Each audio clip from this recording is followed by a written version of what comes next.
এখন আমাদের মাননীয় মন্ত্রী পরপর অনেকগুলো অনুষ্ঠানের অংশগ্রহণ করবেন। এখান থেকে উনি বেরিয়ে যাবেন জিয়াগঞ্জ থেকে বেলডাঙ্গা, একাধিক অনুষ্ঠানের শুভ সূচনা এবং শিলান্যাস করবেন। আমরা সকলেই মাননীয় মন্ত্রীকে আরেকবার এই ধন্যবাদ জ্ঞাপন করব এত বড় একটি ঐতিহাসিক দুটি স্থাপত্যের কারণে। যতই ওরা আমাদের বাঙালির ভোটের কাটুক, বাংলাকে কাটতে পারবে না।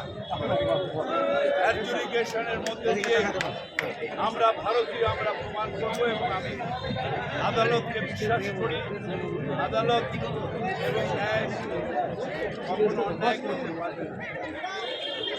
সংবিধান আমাদের অধিকার দিয়েছে, আমরা একসাথে থাকবো। আমরা ভারতীয়, ভারতবর্ষে ভোট দেওয়া আমাদের অধিকার।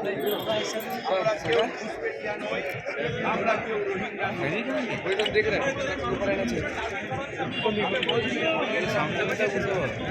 রক্ত দিয়ে হিংসাটা বোমা যাতে কাজ তার নিদর্শন হচ্ছে মুর্শিদাবাদে। সেই সব মাথা তুলে দাঁড়িয়ে এই সাম্প্রদায়িক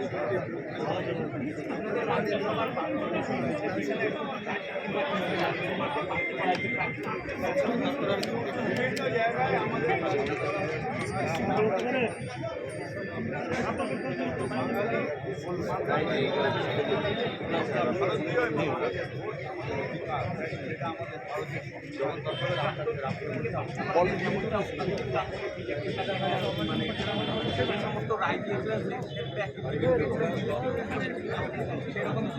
বিচার ব্যবস্থা আলাদা, বিচার ব্যবস্থাকে রিফ্লেক্ট করাটা আলাদা অন্যায়।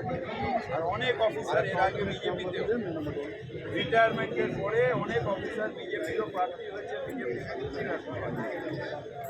সুতরাং আপনি শুধু রাজীব কুমারকে টার্গেট করবেন।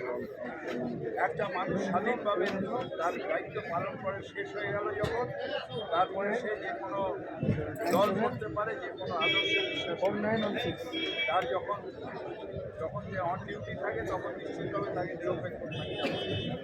কিন্তু কেউ বিচার করতে আজকে রেজিস্ট্রেশন থেকে এসে আমি একটা প্রোগ্রাম আছি